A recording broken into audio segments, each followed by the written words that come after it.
Bom dia, pessoal, tudo bem? Espero que todos estejam bem, eles estejam cumprindo a quarentena, porque o Covid não acabou, né? Mas vamos lá. A aula de hoje a gente vai falar um pouquinho de uma revisão, beleza? Essa revisão vai ser dada em duas partes. A de hoje é a revisão 1, semana que vem a gente vai pegar a revisão 2. E eu vou trabalhar com vocês toda a matéria que será aplicada na prova de recuperação. E é bom que todos os alunos estejam presentes para que possam também reorganizar essas ideias na cabeça, né? Porque sabe como é que é a matéria, ela está sendo dada online, nem sempre ela fica fixa da forma correta. Então, quanto mais vezes a gente revisar isso, melhor. Beleza? Então, vamos começar. Vamos começar sobre os entes geométricos, beleza? Foi a primeira aula que a gente teve, e é a partir daí que a gente vai começar. Vamos lá. Os entes geométricos são conceitos primitivos e não têm definição. É através de modelos comparativos que tentamos explicá-los. Isso é fácil de perceber. Quando eu falo um objeto e você consegue fazer uma associação a um ente geométrico, é justamente isso que eu quero explicar. Que ele não tem uma definição. Se eu digo uma mesa, você consegue perceber que ele é um plano. Se eu falar um grão de areia, você percebe que é um ponto. Ou uma corda esticada, você percebe que é uma reta. Isso são coisas que não existe uma definição geométrica. Eles são dados por modelos. Modelos comparativos são justamente isso que eu fiz. Eu estou comparando o objeto real ao ente geométrico. Beleza? Então vamos lá. São eles: o ponto, linha, plano e reta. Ponto. Como eu já disse, ele não tem definição. Ele também não tem dimensão. Então a gente pode chamá-lo de adimensional. Beleza? Ele pode ser expressado por um sinalzinho, né? Quando você encosta a ponta do lápis no papel. A gente chama ele, a gente tem como nomeá-lo por uma letra maiúscula ou um algarismo. Normalmente é letra maiúscula, beleza? Linha é o resultado do deslocamento de um ponto no espaço. Se eu pegar a ponta da caneta e colocar um papel, começar a andar com a caneta aleatoriamente, eu vou estar formando uma linha, beleza? A linha, ela é unidimensional, ou seja, ela só tem uma dimensão, que é o comprimento. O plano também é outro conceito primitivo. A gente percebe que o plano é tudo que é, como o próprio nome está dizendo, planificado, né? A tampa de uma mesa, uma folha de papel, ela tem duas dimensões, que é largura e comprimento, normalmente, né? Então ela pode ser dita que é bidimensional, beleza? A gente representa o plano por uma letra grega, alfa, beta, gama, i. E por último a reta. A reta, ela é como se fosse uma linha que não muda de direção, beleza? É uma linha que sempre mantém uma mesma direção. Tanto as linhas quanto as retas, elas são normalmente nomeadas, na verdade, por uma letra minúscula. A, B, C, R, S, T. De bola? Vamos falar agora dos postulados. O que são postulados? São princípios que a gente sabe que é verdade através de uma demonstração. O primeiro deles: num plano existem infinitos pontos. Então, se você olhar um plano, eu posso botar infinitos pontos nesse plano. Por um único ponto, passam infinitas retas. Se eu pegar um ponto e tentar traçar uma reta, duas, três, quatro, você vai ver que você consegue infinitas retas nesse ponto. Uma reta, bem como fora dela, existem infinitos pontos. Então, se eu pegar uma reta, ela é composta de infinitos pontos. Assim como fora dessa reta também existem infinitos pontos. Dois pontos distintos determinam uma reta. Isso é muito importante, beleza? Então, se eu tenho dois pontos diferentes, eu consigo passar uma única reta entre esses dois pontos, beleza? Um ponto de uma reta divide em duas partes. Essas partes, elas são chamadas de semi-retas. Então, aqui ó, a reta R, eu tenho duas semi-retas. Uma para a direita, que começa em A, e outra para a esquerda, que também começa em A. Esse postulado 6 é um pouco mais avançado, mas a gente estuda assim, tá? Uma reta de um plano divide-o em duas partes, nas quais ela está contida. Então, se eu tenho um plano e uma reta passando por ele, eu divido esse plano em dois semiplanos diferentes. Esse pedaço de plano a gente chama de semiplano. Mas vamos falar um pouquinho mais de reta. A gente pode compreender a reta como resultado do deslocamento de um ponto no espaço, sem variar a direção. A linha, como eu disse, eu posso variar como eu quiser, loucamente. Mas a reta não. A reta ela não pode variar essa direção. Como eu já disse anteriormente, a letra minúscula pode nomear a reta, e ela é infinita nas duas direções. E aí, a partir da reta, eu consigo definir duas coisinhas muito importantes, que é a semi-reta e o segmento de reta. Semi-reta é o deslocamento do ponto sem variar a direção, mas tendo ponto de origem. Então, se eu sinalizo um ponto na reta e olho para um lado ou para o outro, eu vou ter uma semi-reta. Então, a semi-reta ela tem origem, mas não tem fim. Então, da mesma forma, ela continua tendo infinitos pontos. O segmento de reta é um pedaço da reta, uma porção. Então, ela possui origem e fim, tem começo e fim. Mas ainda assim, possui infinitos pontos, beleza? Então, toma cuidado com isso. O segmento de reta a gente pode atribuir um comprimento. Então, a gente pode ver que no segmento de reta eu consigo delimitar, posso dar uma medida para ele. Esses pontos que delimitam a gente chama de extremidade, beleza? Vamos falar dos tipos de segmento de reta, vamos nos aprofundar um pouquinho nisso. A gente tem segmentos colineares, que são os segmentos que pertencem à mesma reta. E os segmentos consecutivos, são segmentos cuja extremidade de um coincide com a extremidade de outro, beleza? Existe aqui também uma definição que envolve essas duas definições, que são os segmentos adjacentes. Segmentos adjacentes são aqueles que são colineares e também consecutivos. Então, por exemplo, aqui, nesse primeiro exemplo aqui, eu tenho aqui AB e CD, eles são colineares, mas eles não são consecutivos, porque os extremos deles não são iguais, eles não possuem extremidades iguais. Aqui nesse exemplo, a gente tem que MM e MP, eles são consecutivos, porque existe uma extremidade M em comum, mas eles não são colineares, porque eles não estão na mesma reta. Já nesse exemplo aqui, eu tenho AB, BC. Perceba que eles são consecutivos porque possuem o mesmo segmento, mesma extremidade B, e eles são colineares porque eles estão na mesma reta. Então, como eles são colineares e consecutivos, eles são chamados de adjacentes. Segmentos congruentes são aqueles que possuem a mesma medida. A posição da reta é tranquila, ou ela é horizontal, vertical ou oblíqua. As posições relativas, isso é importante. Elas podem ser perpendiculares, paralelas, concorrentes e coincidentes. Beleza? Deixa eu voltar um pouquinho aqui.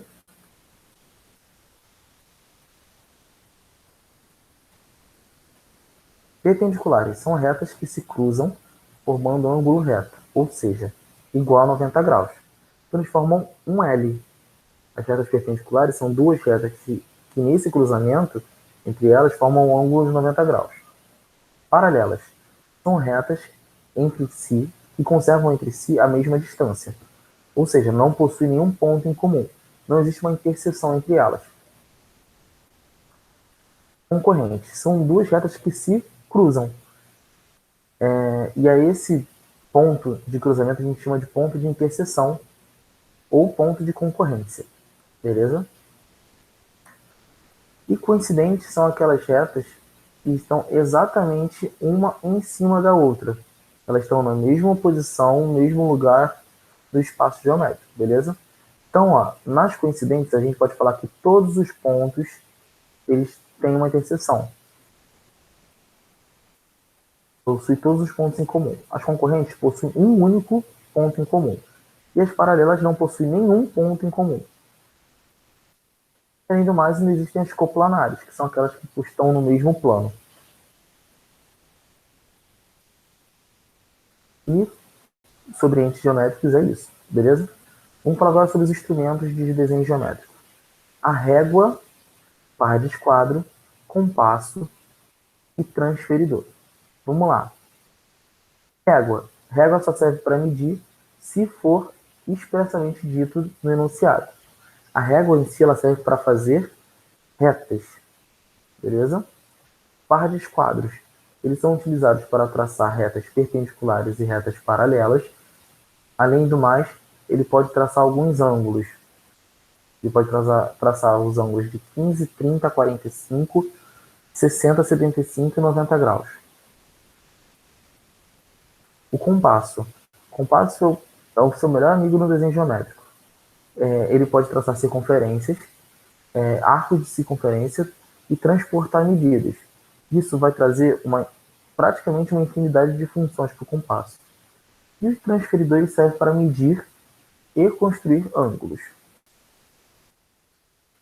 Esse exercício é muito importante. Esse exercício é muito importante. Então vamos nos atentar a ele. Vou dar uma passada de página. Vamos lá agora falar sobre o uso dos esquadros. Eu decidi não abordar a construção de ângulos com esquadro. Então eu vou focar mais na parte de retas perpendiculares e paralelas. Como a gente traça uma paralela? Eu estou com um aplicativo chamado GeoEnzo. Vou mostrar para vocês. Esse aplicativo me dá diversas funcionalidades, tá vendo? Eu consigo mexer o esquadro, mas uma coisa que ele não me dá é ter dois esquadros ao mesmo tempo. Beleza? Então, infelizmente, eu não vou conseguir fazer da forma correta aqui. Mas a gente já viu isso em vídeos anteriores, a construção. E além do mais, tem a explicação teórica aqui. A primeira situação que a gente tem que fazer é coincidir o maior lado, né, o maior lado do esquadro com a reta que a gente quer fazer paralela.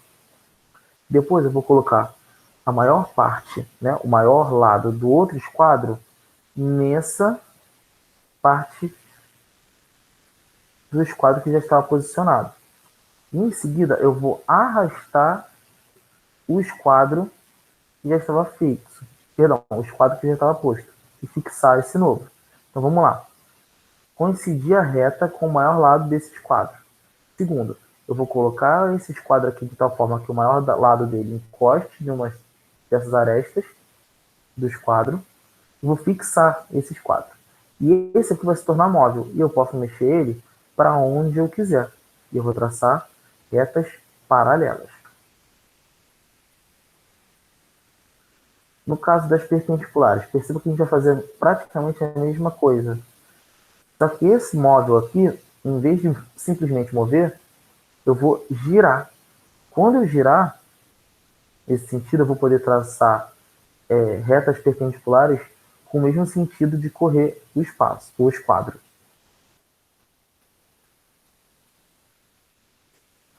Existe uma segunda forma de traçar retas perpendiculares, que é colocar o ângulo de 90 margeando a reta que você quer fazer a reta perpendicular, colocar o outro esquadro abaixo, né, coincidir o maior lado dos dois esquadros, fixar esse aqui e mover o que já estava posto. E aí eu vou ter perpendiculares. Não existem somente essas duas, existem várias outras formas de traçar retas perpendiculares. Como o traçado de ângulo eu não vou abordar, eu vou passar direto, tá bom? E agora a gente já está falando do transferidor. Então vamos lá. Com relação à medida de ângulos, a unidade de medida mais usada é o grau, beleza? É aquela bolinha pequenininha que fica em cima, quase do lado do ângulo, do número. Um grau corresponde à divisão da circunferência em 360 partes iguais. Existem submúltiplos do grau, que é o minuto e o segundo. E a mesma coisa da hora. Assim, vamos perceber que tanto o grau quanto a hora, a gente trabalha um sistema sexagesimal. Ou seja, é um sistema que tem como base os 60. Por isso que 1 grau tem 60 minutos, assim como 1 hora tem 60 minutos e 1 minuto tem 60 segundos. Então é um sistema sexagesimal. Sexagesimal. Desculpa. O transferidor ele pode ser de meia volta, né? É aquele menor, que é só uma parte, ou de volta completa, que é o que faz 360 graus, é o círculo.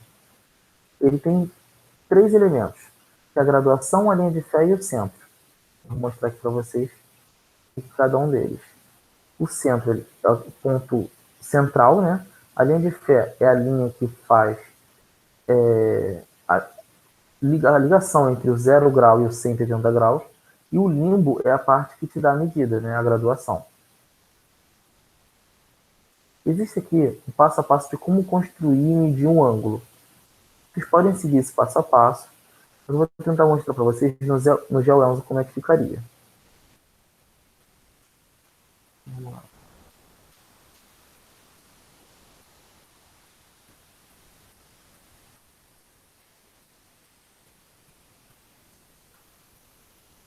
Eu vou construir um ângulo qualquer. Na verdade, fazer um pouco menor para a gente poder jogar legal.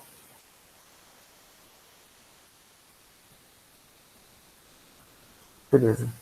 E agora, tá vendo que esse meu esquadro também é composto por um transferidor. Então, ó, no meu transferidor, eu tenho que essa parte aqui, ó, essa parte aqui é o centro, enquanto essa linha do esquadro, ela seria a linha de ferro. Então, vou posicionar o centro com o vértice do ângulo, que é o bico do ângulo. E, além do mais, eu tenho que alinhar a um dos lados.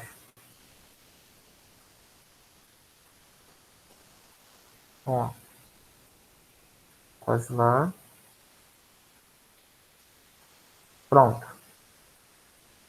Agora sim, pronto. Como eu posso medir esse ângulo? Perceba que eu tenho um limbo aqui, ó. Nesse limbo, eu tenho tanto a medida interna, que é no sentido horário, quanto a externa, que é no sentido anti-horário. Eu vou estar lendo no sentido anti-horário, porque eu posicionei o zero desse lado. Então, ó, eu vou fazer 0, 10, 20, 30, 40.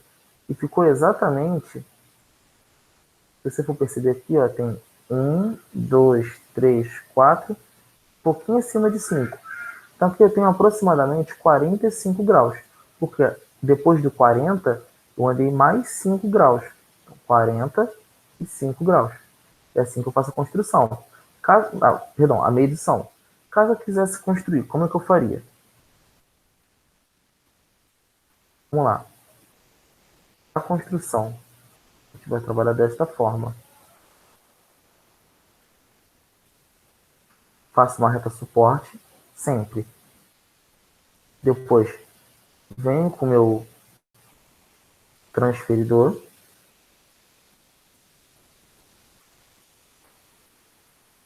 Determino um ponto, mas sempre botando a reta suporte na linha de ferro. Então agora,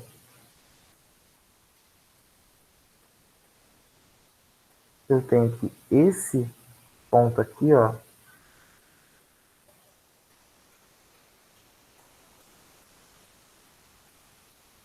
vamos determinar o vértice aqui, ó.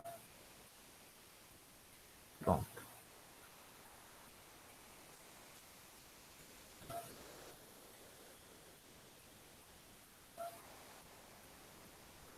De bola. Agora, eu preciso determinar um ponto fora através do limbo. Como é que eu faço isso? Ó? Eu venho aqui e quero fazer um ângulo de 70 graus. Então, eu vou marcar este ponto. É que aqui no aplicativo eu não consigo tirar os quadros da frente. Mas você vai perceber, vou te dar um exemplo, que o 70 graus seria aqui nesse ponto. Então, eu viria aqui, já teria marcado esse ponto. A gente liga o vértice escolhido até o ponto marcado. E aqui teria 70 graus. Beleza, pessoal? Então, vamos lá. Dando continuidade, temos agora ângulos. A ideia de ângulo. A gente tem a ideia de ângulo na representação de percurso, quando a gente muda a nossa direção, nos campos visuais, no giro do relógio, do cronômetro, nas inclinações. Tudo isso a gente consegue enxergar um ângulo. Mas o ângulo em si tem uma definição, que seria a região de um plano concebida pela abertura de duas semi-retas que possuem a mesma origem, dividindo este plano em duas partes. O ângulo pode ser identificado das seguintes formas. Então vamos lá. Além das formas de se identificar um ângulo, vamos entender um pouco mais o que seria um ângulo. Perceba aqui que eu tenho uma semi-reta OM e a semi-reta ON. E elas possuem a mesma origem, que é o ponto O. Essa região interna ou a região externa, ela é chamada de ângulo. E aí eu posso chamar de NON, ou seja, o ângulo formado pelas semi-retas OM e ON. E aí, nesse Ozinho, que é o vértice do ângulo, a gente bota o sinal de circunflexo. Ou a gente pode dar um nome de uma letra grega, alfa, beta, gama, φ. Como eu disse sobre o vértice, um dos elementos do ângulo é o vértice, que é a origem das duas semi-retas. E as semi-retas em si são chamadas de lados. Classificação dos ângulos.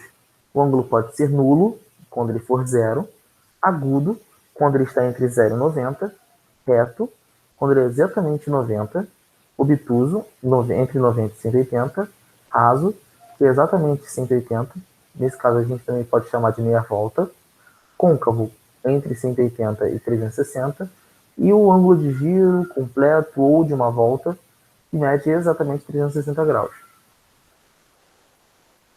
E aqui está a representação de cada um desses ângulos. Ângulos congruentes são dois ângulos que possuem a mesma medida.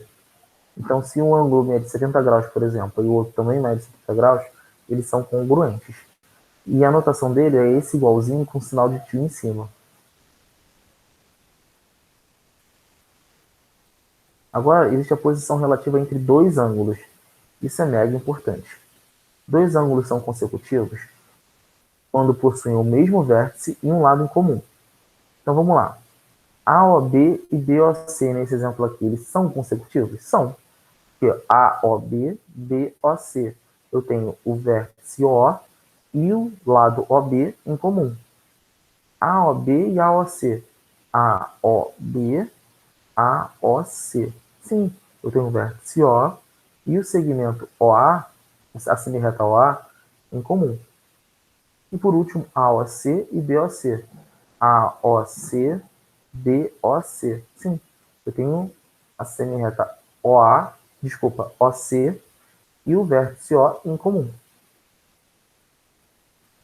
E agora a gente vai falar de ângulos adjacentes. Ângulos adjacentes nada mais é do que, são ângulos consecutivos que não possuem parte interna em comum. Muitos ficaram na dúvida quando eu falei que não possuem nada em comum. Eles possuem sim um lado em comum. Esse lado aqui, por exemplo, ele está em comum, mas não existe nenhuma parte interna comum. Então, ó, COD e DOF. Imagina que eu pinto COD de azul e DOF de vermelho. A cor azul e a cor vermelha, elas não vão se misturar. Então, eu posso dizer assim, então, que os ângulos são adjacentes. Se eu escolhesse COD e COF, perceba que essa região aqui que eu estou apontando, ela estaria pintada de duas cores. Teria uma interseção na parte interior. Continuando, ângulos complementares são aqueles cuja soma é igual a 90 graus. Suplementares quando a soma é 180 e replementares quando a soma é 360. Ângulos opostos pelo vértice são ângulos que possuem um vértice em comum e olham em direções opostas. Por isso que é opostas pelo vértice. Beleza? Então aqui, ó, A1 e A2 são opostos pelo vértice, assim como beta1 e beta2 também são opostos pelo vértice. Percebam que eles são congruentes. Pessoal, por hoje a gente vai fazer essa revisão. Semana que vem vamos fazer a revisão das demais matérias, mas por enquanto a gente está aí. Qualquer dúvida, só falar comigo. Eu vou estar online no Google Classroom para retirada de qualquer dúvida, tá bom, pessoal? Um abraço, até a próxima.